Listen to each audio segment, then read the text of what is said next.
Frater Harvard Spencer Lewis, sonhando com a expansão da Amorque no mundo, apesar de ter vivido numa época tumultuada, solidificou a Amorque em território norte-americano, onde erigiu o Parque Rosa Cruz de San José, orgulho de todos os Rosacruzes. Seu idealismo, aliado a seu senso prático, é ainda hoje uma fonte de inspiração para todos. Desde jovem, alimentava um desejo ardente de entrar em contato com a Ordem Rosa Cruz. Tinha habilidades artísticas desenvolvidas e pesquisava fenômenos psíquicos. Durante alguns anos, foi presidente do Instituto de Pesquisas Psíquicas de Nova York. PhD em filosofia, era também colaborador de diversos jornais e recebeu diversos prêmios.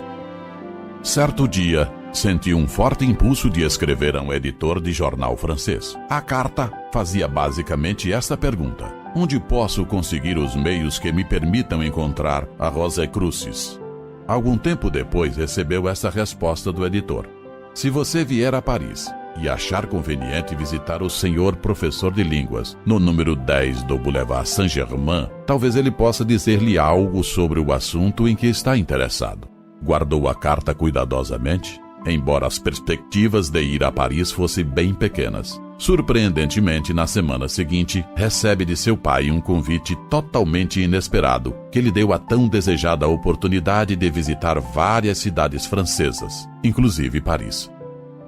Frater Lewis chega a Cherbourg, da França, em 1º de agosto de 1909, seguindo para Paris logo depois. Iniciava ele, sem o saber, um período de viagens, buscas, entrevistas e testes que colocariam à prova toda a sua sinceridade de propósitos e seu merecimento. Alguns dias depois da sua chegada, encontra-se em Paris com o professor indicado na carta, que era proprietário de uma galeria de arte.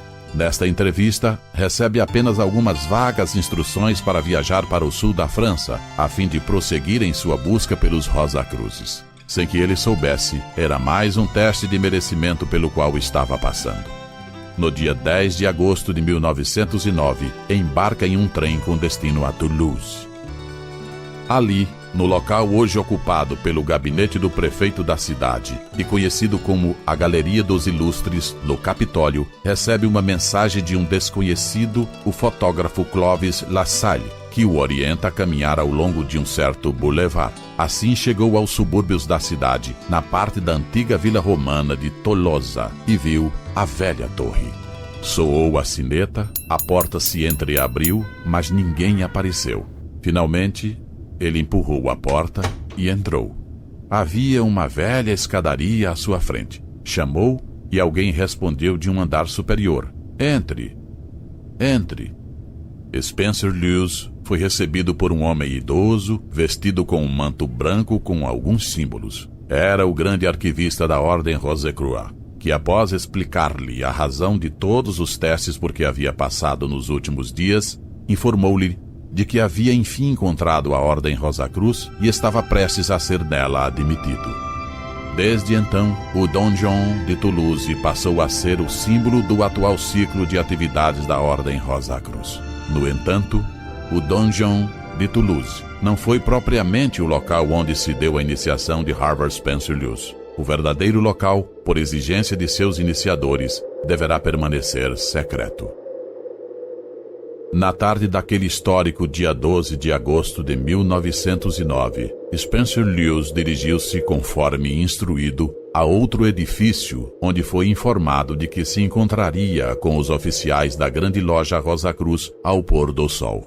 Durante as horas de espera, ele devia descansar e estudar certas instruções que lhe foram fornecidas. Mais tarde, naquela mesma noite, Harvard Spencer Lewis foi iniciado na Ordem Rosacruzes. Essa data consagra o início do atual ciclo de atividade Rosacruzes para as Américas.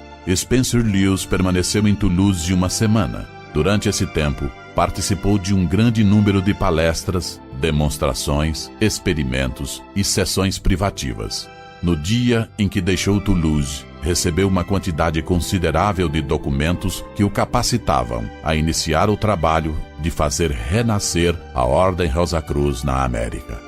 E disse-lhe então o venerável grande mestre da França naquela memorável ocasião: "Irmão, Estes papéis nomeiam no legado desta ordem em seu país. Os documentos que agora lhe entrego autorizam-no a tomar as medidas necessárias da maneira indicada. De tempos em tempos, receberá aqueles que serão reconhecidos por certos sinais. Eles lhe levarão novos documentos e insígnias até que os instrumentos necessários estejam completos. Voltando à América, inicia os estudos regulares dos documentos que havia recebido na França. Envia regularmente seus relatórios e vai traduzindo os antigos manuscritos para uma linguagem moderna. Durante esta fase de sua vida, passa por diversas provações, entre elas a morte de sua esposa, que o deixa com 2 filhos pequenos para cuidar. Ele recebe os últimos documentos e insígnias e é autorizado pelos oficiais da Ordem Rose-Croix a abrir ao público as atividades da Ordem na América em 1915, o que efetivamente ocorreu quando da primeira convocação para iniciação de membros em Nova York. Spencer Lewis foi reconhecido pela Ordem Rose-Croix da França como Imperator para a América. A Ordem Rosa-Cruz na América ressurgiu com o nome de Antiga e Mística Ordem Rose-Crucis, cujas iniciais são AMORC. A escolha de um local definitivo para as atividades da AMORC recaiu na cidade de San José, na Califórnia, cidade próxima a São Francisco. A Suprema Grande Loja da AMORC ali se instala em 1927, ocupando a área que se conhece como Parque Rosa Cruz. Com os poucos recursos de que dispunha a AMORC, foi comprado um pequeno lote de terreno num subúrbio da cidade, onde foi construído o primeiro edifício. Sob a firme direção de Spencer Lewis, a Ordem Rosa Cruz cresceu em número de membros e as instalações precisaram acompanhar essa expansão. Harvey Spencer Lewis faleceu em 2 de agosto de 1939. Atendendo a seu pedido, seu corpo foi cremado e suas cinzas colocadas sobre uma pequena pirâmide de granito no piso do relicário de Akhenaton. A Ordem Rosa Cruz estava firmemente estabelecida não só na América, mas na maioria dos países ocidentais, como uma poderosa força para o desenvolvimento espiritual da humanidade. Sua missão estava cumprida.